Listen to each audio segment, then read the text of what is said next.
Assalamualaikum warahmatullahi wabarakatuh.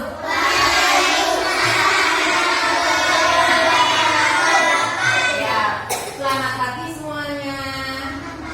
Alhamdulillah hari ini sehat. Ada yang tidak masuk? Enak. Kenapa ya? Sama Faiz. Oh iya, Faiz kemarin izin, namanya izin. Terus Renan kemarin baru sakit ya, ini belum sembuh mungkin. Yuk kita doakan mereka supaya cepat kembali ke sekolah, Renan cepat sembuh ya. Assalamualaikum tadi sudah. Sekarang kita mau mulainya, kita nyanyi dulu biar semangat ya. Nyanyi apa? Beduk Agung. Oke, yuk 1, 2, 3. Beduk Agung.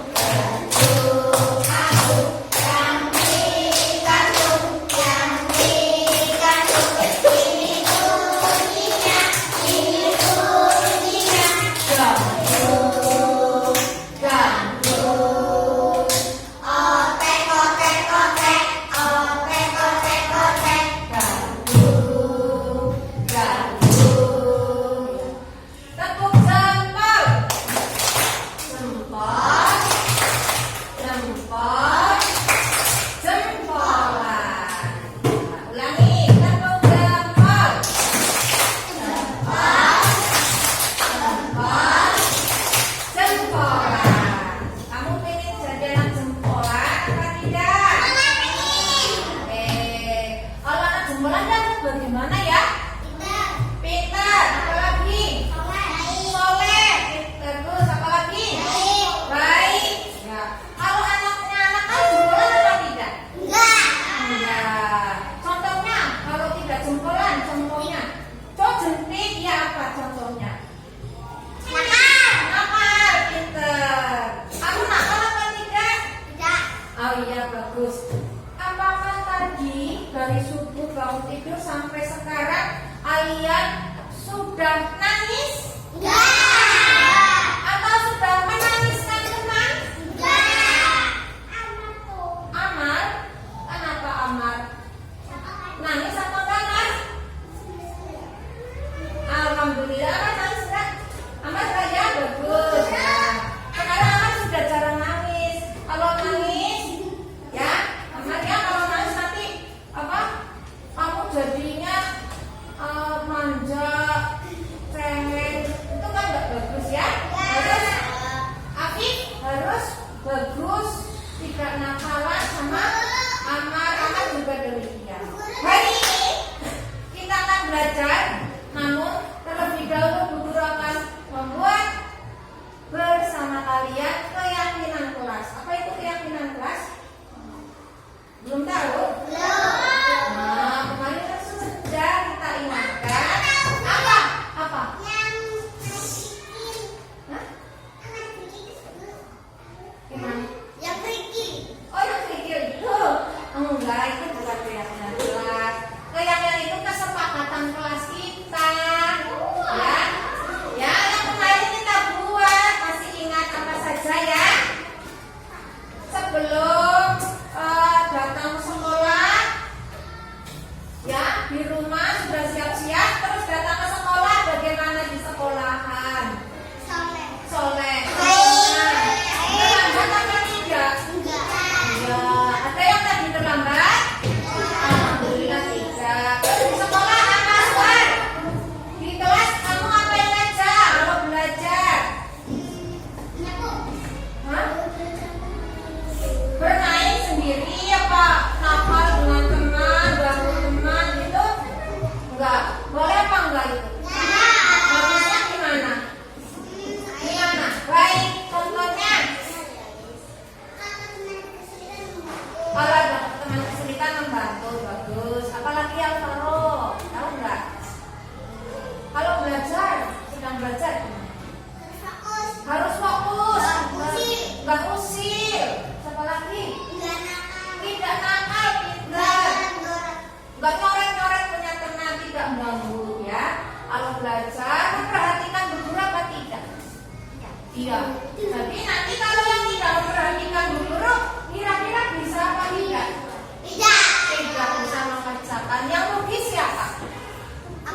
Kamu sendiri. Ya, kamu sendiri. Guru rugi apa tidak? Guru ya tidak rugi, tetapi kamu yang rugi. Guru kan hanya menyampaikan ilmu. Kalau kamu bersedia menerima ilmu, harusnya semangat memperhatikan. Gitu. Selain itu, setelah belajar, apalagi saat istirahat, coba.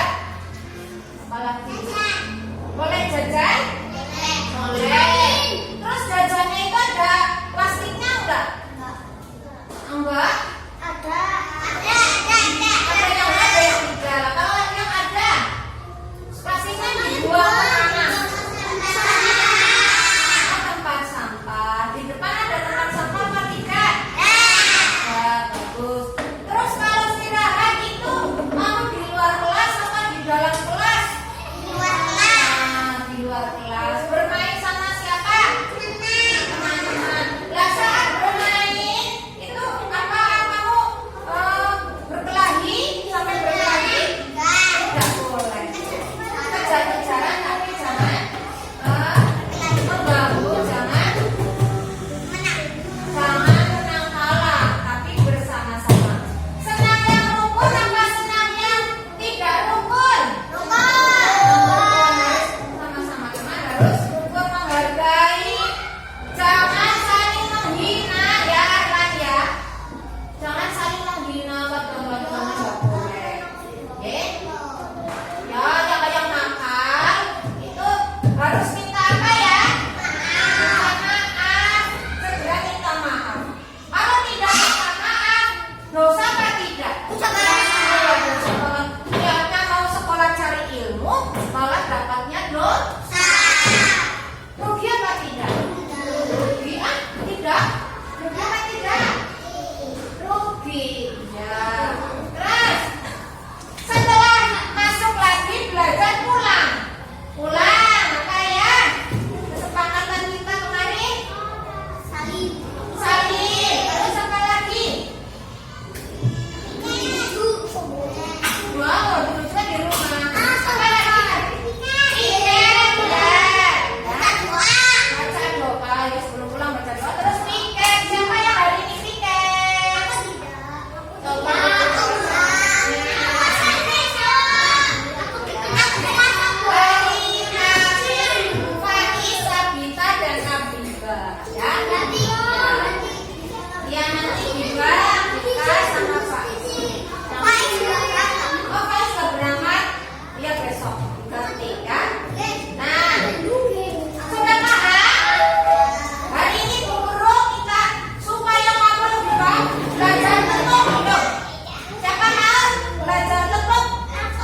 Ya, tepuk keyakinan kelas apa?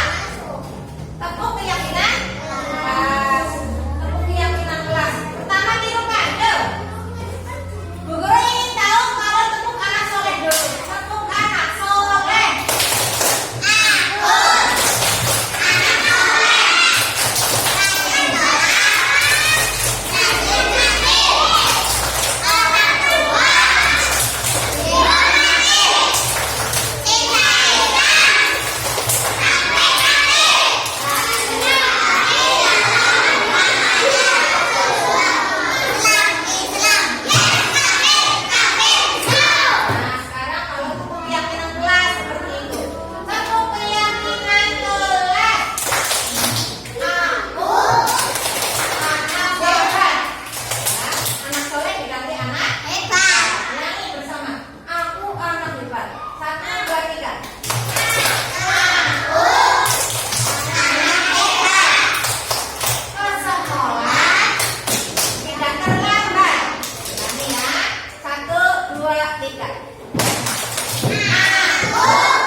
hebat, cerdas, berkarakter. Pinter. Yes. Yes. Ya. Satu, dua, tiga.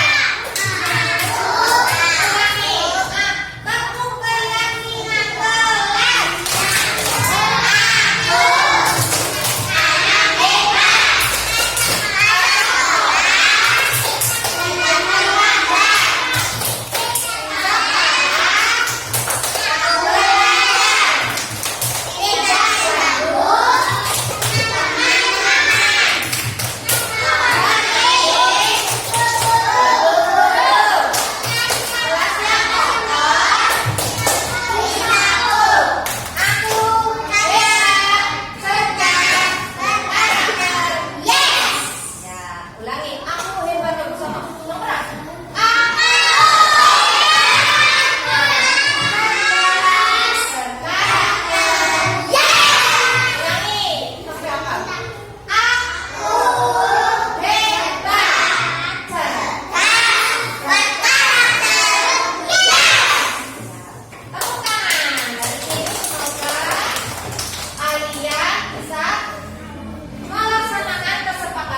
Tepuk keyakinan kelas.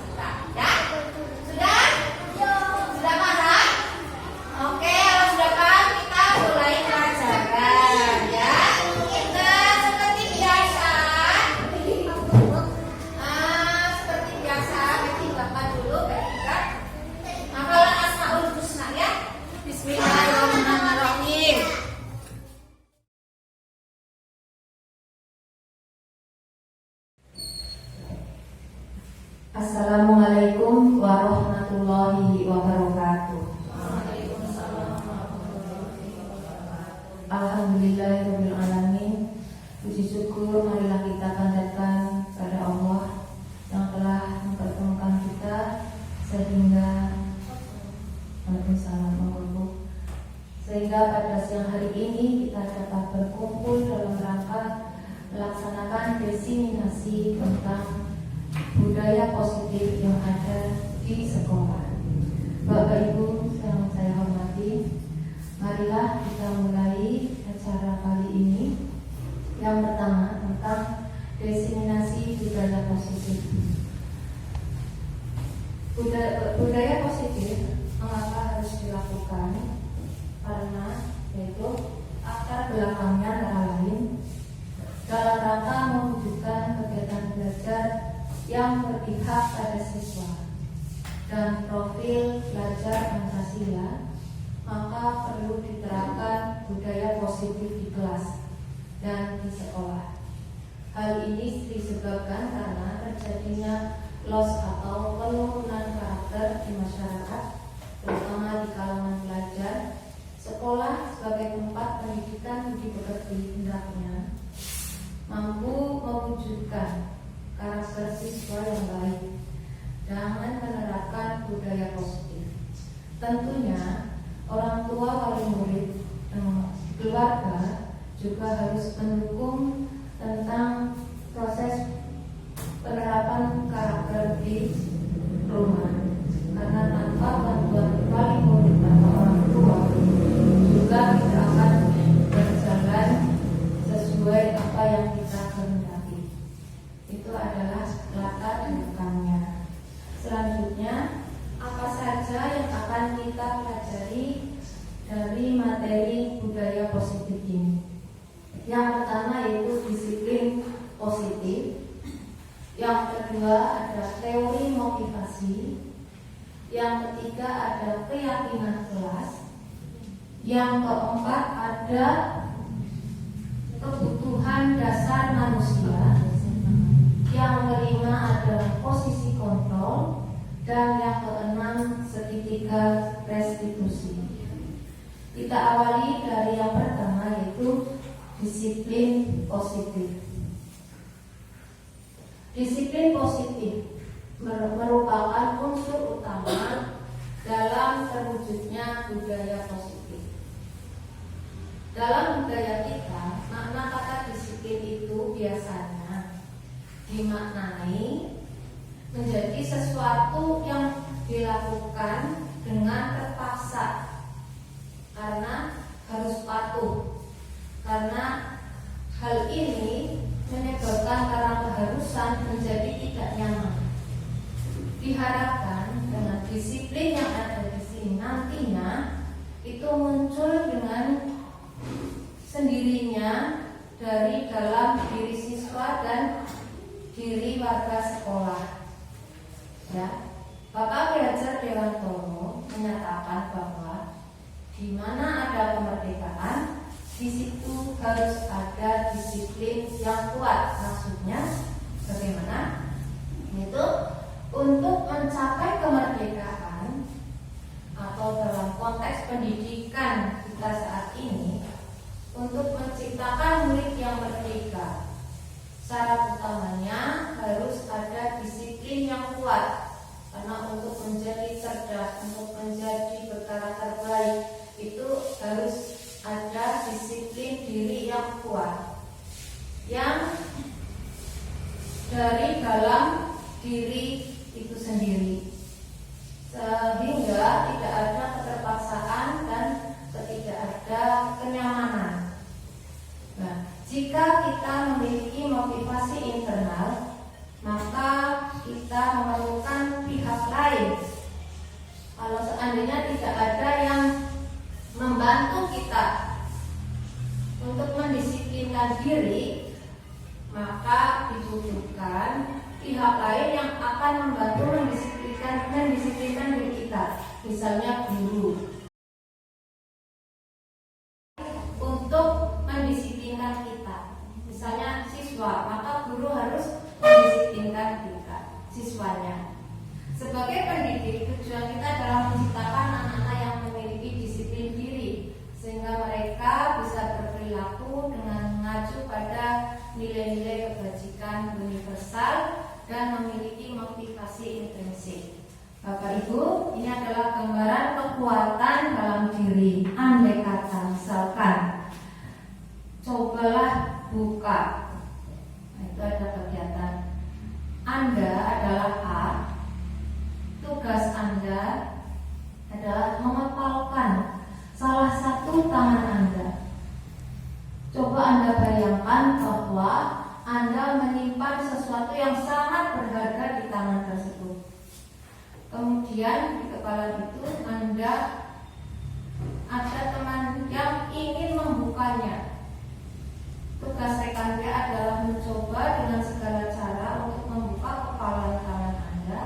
Teman Anda boleh membujuk, menghardik, mengintimidasi, memarahi Anda, ataupun menggelitik, bahkan menawari Anda uang agar Anda bersedia membuka kepala tangan.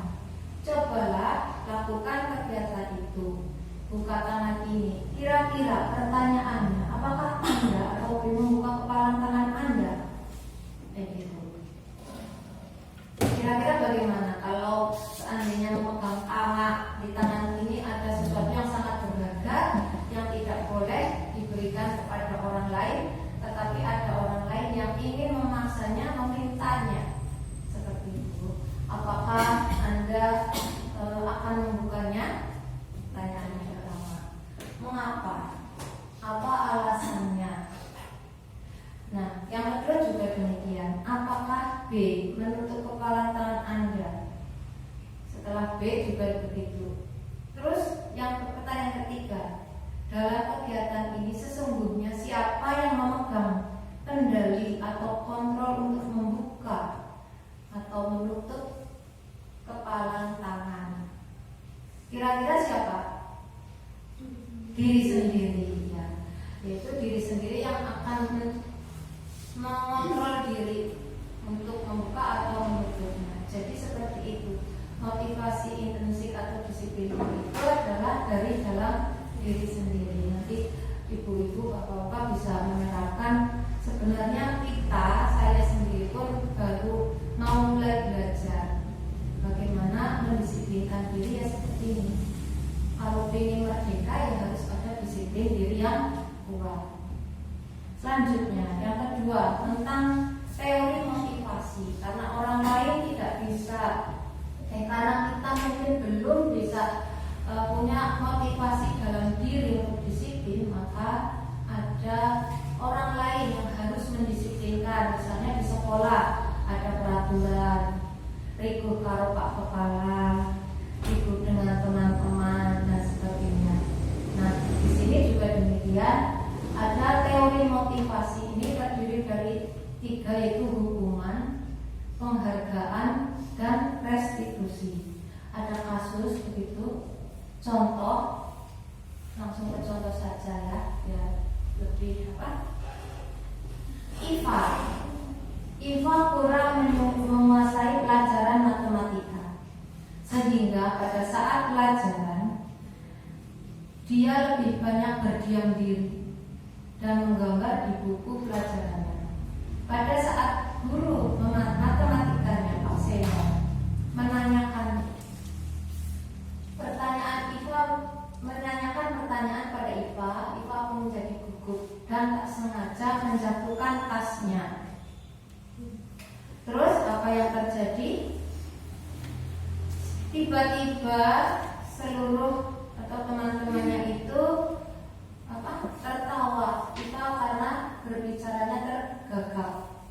Pak Seno pada saat itu membiarkan teman-teman Iva menertawakan Iva yang berbicaranya tergagap dan malu luar biasa, dan malahan minta Iva untuk maju, terus berdiri di depan kelas sambil menunjuk hidungnya karena tidak bisa menjawab pertanyaan Pak Seno. Kelas semakin gaduh dan anak-anak pun tertawa melihat Iva di depan kelas yang memegang ujung hidungnya.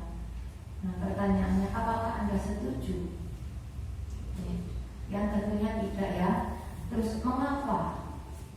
Ini sebagai guru di pembelajaran IKM itu sudah tidak boleh memperlakukan siswa seperti itu.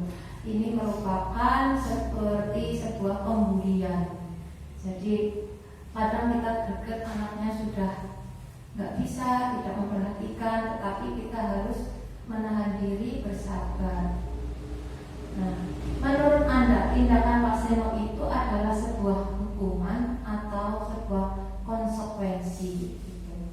Nah, ini merupakan sebuah hukuman karena dia suruh maju ke depan. Ada perbedaannya apa antara hukuman dengan konsekuensi ataupun restitusi? Hukuman itu di situ mungkin kurang jelas ya. Hukuman itu merupakan identitas gagal. Mengapa identitas gagal? Karena dampak dari sebuah hukuman adalah kurang baik.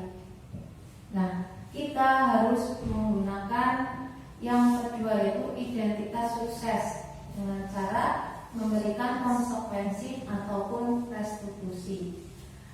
Terus kayak apa itu konsekuensi? Kayak apa itu restitusi? Nah, konsekuensi itu sesuatunya itu harus terjadi. Kalau hukuman itu cenderung menyakitkan bagi anak. Bagi anak itu menyakitkan, berdampak cukup lama. Kesup kalau buatun misalkan tahu domai sampai dia dewasa pun masih teringat, sampai tua teringat, ngurusin kemudian tahu main begitu ya. Yang pernah memarahi dia itu sampai teringat, itu hukuman. Tetapi kalau restitusi itu adalah mengarah kepada hal yang baik. Contoh di sini kalau hukuman itu korban itu mendapatkan keadilan, korbannya misalkan berdua, ada tersangka, ada korban kalau hukuman mendapat keadilan. Tapi kalau di konsekuensi korban bisa diabaikan, dan kalau di restitusi korban mendapatkan ganti, tidak hanya keadilan tapi juga mendapatkan ganti. Nah, yang baik itu diarahkan kita itu tidak hukuman, tidak konsekuensi, tetapi yaitu restitusi. Nah, terus kalau hukuman itu bersifat negatif, kalau konsekuensi itu bersifat netral, sedangkan kalau restitusi bersifat positif. Apakah hal ini sesungguhnya ingin kamu lakukan? Seperti itu. Ada ya tidak dihukum, tidak dimarahi, tapi mengingatkan bahwa itu tidak baik. Ada kata-kata nasihat, ada kata-kata mengingatkan kembali bahwa nilai-nilai kebajikan itu yang benar yang seperti apa. Itu seperti itu. Itu kalau restitusi. Selanjutnya, yang ketiga, teori atau budaya positif yang ketiga itu tentang kesepakatan kelas atau keyakinan kelas. Keyakinan kelas atau kesepakatan kelas itu sebenarnya itu di awal kita masuk sebaiknya. Jadi sebelum kita memulai sebuah pembelajaran, usahakan siswa itu dikondisikan dengan membuat kesepakatan kelas dahulu. Apa saja hari ini yang harus kita sepakatin agar mereka tahu, oh hari ini aku seperti ini, maka tidak boleh seperti ini, gitu. Contohnya, keyakinan kelas 1, setiap anggota kelas perlu belajar, setiap anggota kelas perlu senang, setiap anggota kelas perlu melakukan tugas. Jadi setiap anak nanti ya tidak sedih, tidak tukaran, karena dia perlu senang, perlu belajar, dan saling menghargai. Setiap anggota kelas perlu merasa aman. Kadang ada anak yang tidak mau masuk sekolah karena mungkin di dalam kelas ada yang mengintimidasi mungkin temannya karena berbuat nakal dan sebagainya. Maka di awal mungkin ada keyakinan kelas. Terus selanjutnya 5 kebutuhan. Nah, mengapa kita selama ini manusia itu kadang keluar dari norma atau keyakinan kita sendiri, karena sesungguhnya manusia itu mempunyai 5 kebutuhan dasar yang harus dipenuhi. Antara lain yaitu yang pertama, bertahan hidup di lingkaran ini. Bertahan hidup. Semua orang pasti butuh bertahan hidup agar bisa berlangsung hidupnya. Yang kedua yaitu kebutuhan akan kasih sayang atau untuk dicintai, untuk diterima dalam masyarakat, teman-teman dan sebagainya. Yang ketiga yaitu tentang kebutuhan kebebasan. Kita butuh kebebasan. Kepingin ini yang bebas, tidak terkekang. Yang keempat yaitu tentang kesenangan. Kita butuh senang-senang, tidak di rumah terus mungkin jenuh, maka butuh refreshing. Terus yang kelima yaitu penguasaan atau power.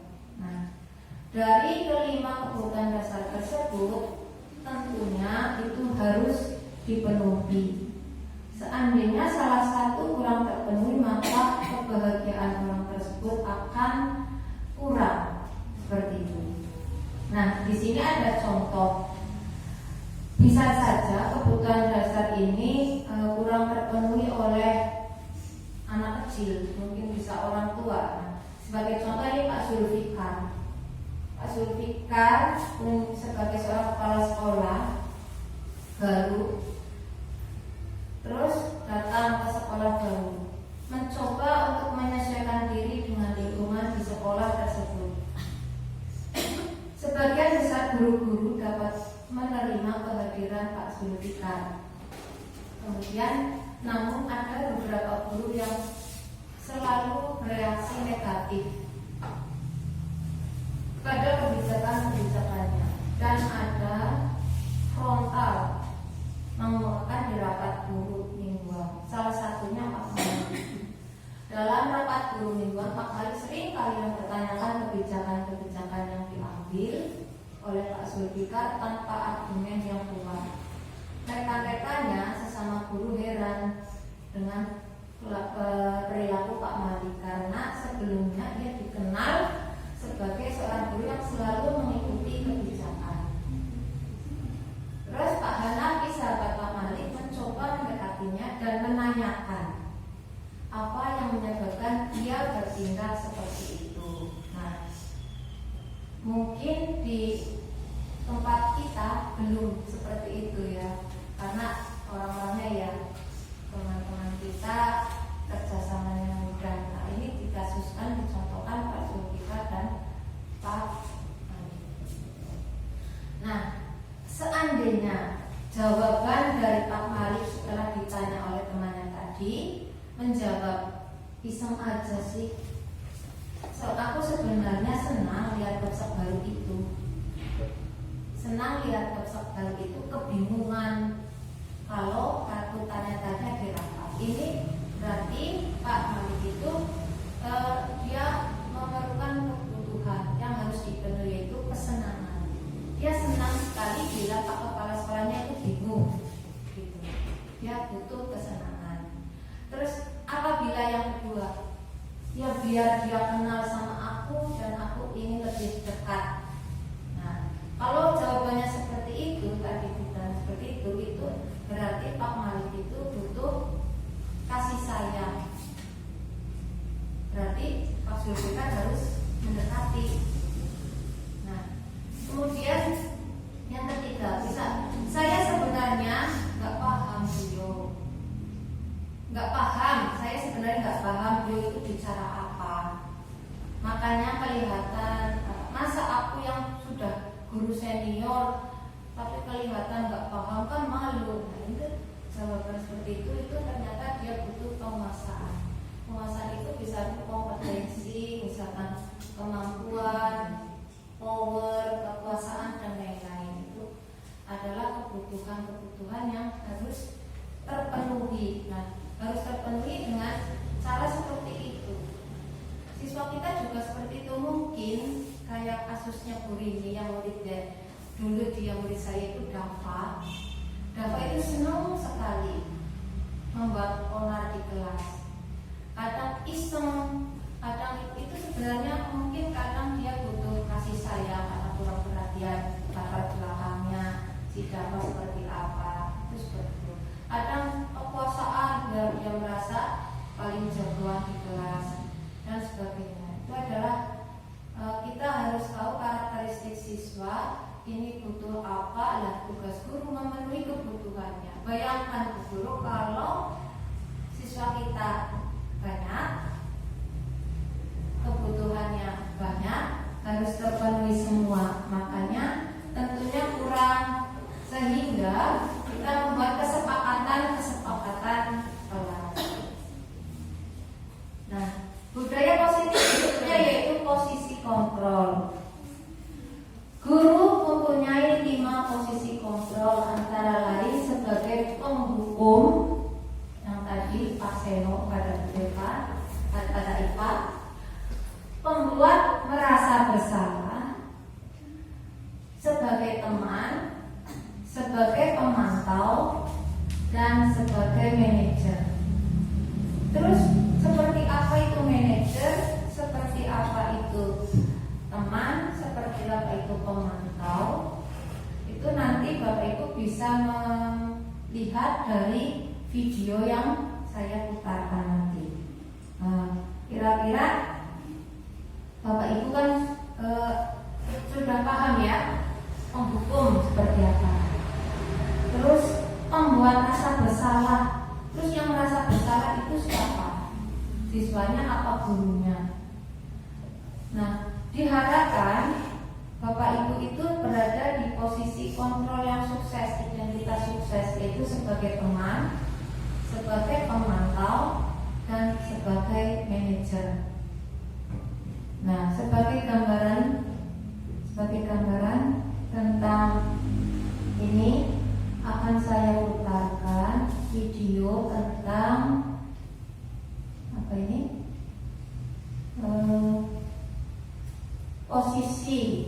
Posisi guru sebagai pemantau, sebagai teman, penghukum, dan lain-lainnya. Mohon bersabar sebentar.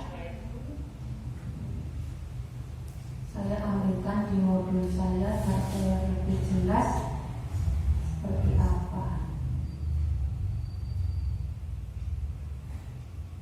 Harus buka LMS.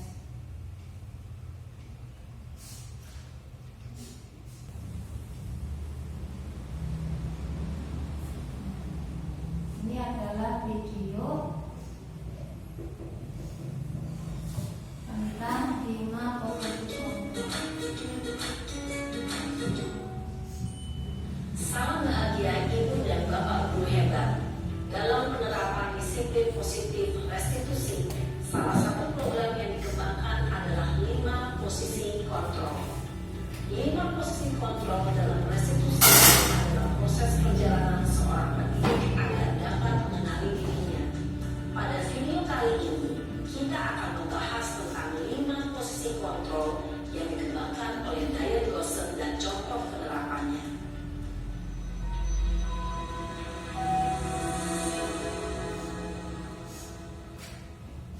5 posisi kontrol itu adalah 1. Posisi penghukum. 2. Posisi pembuat rasa bersalah. 3. Posisi teman. 4. Posisi pemantau atau monitor. Dan 5. Posisi manajer. Untuk lebih memahami kelima posisi tersebut, mari kita saksikan kasus Naren yang terlambat hadir 20 menit di sekolah dan melihat bagaimana kelima posisi kontrol dalam menghadapi masalah tersebut.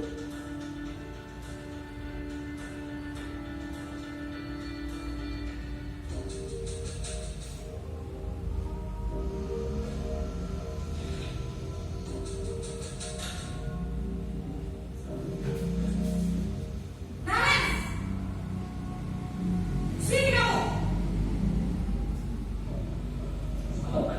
Ini posisi Selalu penghukum. terlambat. Kamu deh, pasti terlambat. Saya Apa? Apa coba? Alasan kamu apa lagi? Kapan sih kamu tidak terlambat? Malas sekali ya kamu jadi anak. Dasar pemalas. Gak kapok-kapok sih kamu. Sudah berapa kali terlambat? Sana, kamu keliling lapangan basket 2 kali. kenapa saya harus ke lapangan basket, Bu? Kenapa?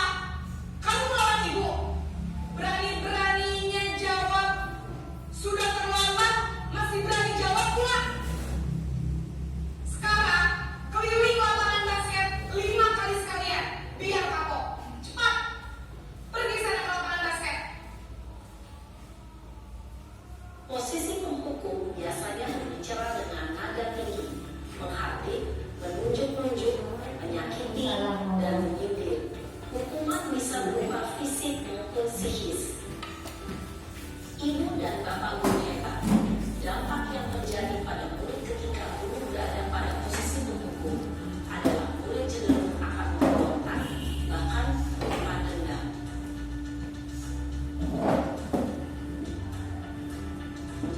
Sekarang posisi merasa bersalah. Membuat merasa bersalah.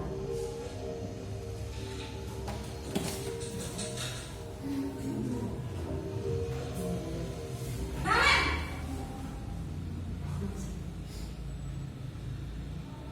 Selamat pagi, Bu. Naren! Kamu kenapa terlambat lagi, Nak? Ya Tuhan, Naren. Kamu senang ya bikin ibu susah ya?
memandang buruk dirinya sendiri, merasa tidak berharga, dan tidak sanggup membahagiakan orang lain. Ketika guru mengambil posisi pembuat rasa bersalah, murid akan menganggap dirinya yang bersalah dan ia akan menyimpan emosi negatif tersebut di dalam dirinya.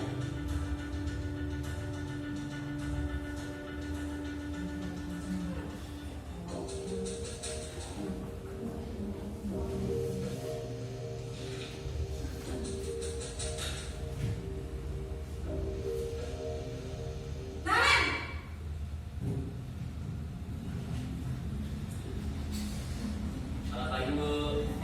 Wah, sudah jam berapa ini, Nak? Terlambat lagi ya, sayang. Iya, Bu.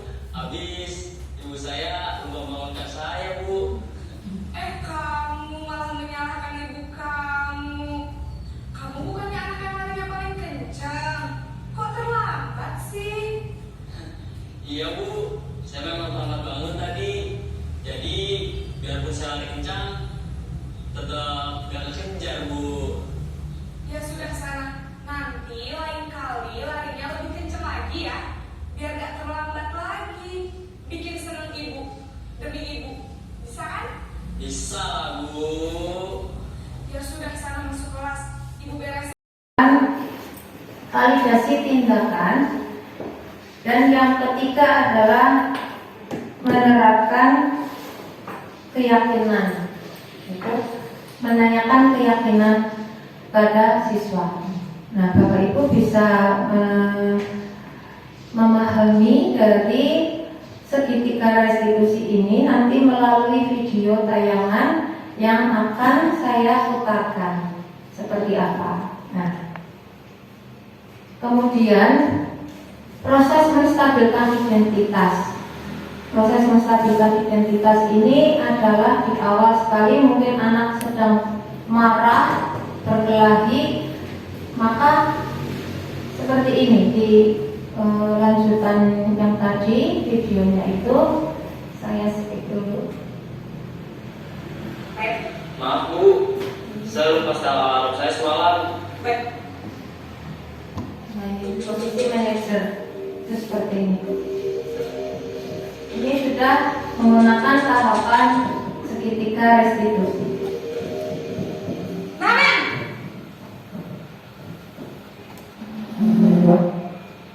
Selamat pagi, Bu. Selamat pagi, Naren. Maaf, Bu. Saya terlambat. Iya, sekolah masuknya jam 7, sekarang sudah jam 7.20. Jadi sekarang bagaimana ini, Naren? Maaf, Bu. Saya lupa setel alarm saya semalam. Baiklah, menurut kamu, keyakinan sekolah yang mana yang perlu kamu tingkatkan? Menghargai diri sendiri dan orang lain mungkin, ya, Bu. Setuju. Jadi, apakah Naren meyakini prinsip saling menghormati tersebut? Iya, Bu. Saya meyakininya. Apakah Naren bersedia memperbaiki masalah keterlambatan ini? Bersedia, Bu. Bagaimana kamu akan perbaiki masalah keterlambatan ini? Saya akan coba untuk tidak lupa menyetel alarm saya, Bu. Baik, kalau Naren lupa menyetel alarm di rumah, ada orang yang kira-kira bisa bantu mengingatkan tidak? Ada, Bu. Kakak saya, Kak Emma. Ada lagi selain Kak Emma? Selain Kak Emma, ada ibu saya. Baik, jadi yang mengingatkan Naren adalah Kak Emma dan ibu kamu ya? Kira-kira akan mulai setel alarm kapan ya, Naren? Setelah pulang sekolah, akan segera saya lakukan. Baik, jadi Naren akan setel alarm untuk bangun besok pagi dan akan diingatkan oleh kakak dan ibunda Naren ya? Ada lagi yang mungkin perlu dilakukan, Naren? Agar tidak terlambat bangun lagi. Tidak ada, Bu. Baik, Naren. Terima kasih untuk kerjasama kamu. Sekarang kamu perlu kembali ke kelas untuk belajar. Baik, Bu. Terima kasih. Posisi manajer adalah posisi kontrol yang disarankan untuk membimbing murid memiliki sikap disiplin yang positif, yaitu murid yang mandiri, bertanggung jawab, dan dapat memecahkan masalah. Tujuan dari posisi ini adalah agar murid dapat berefleksi atas tindakannya. Guru akan dengan tulus memberikan pertanyaan-pertanyaan bermakna sehingga membuat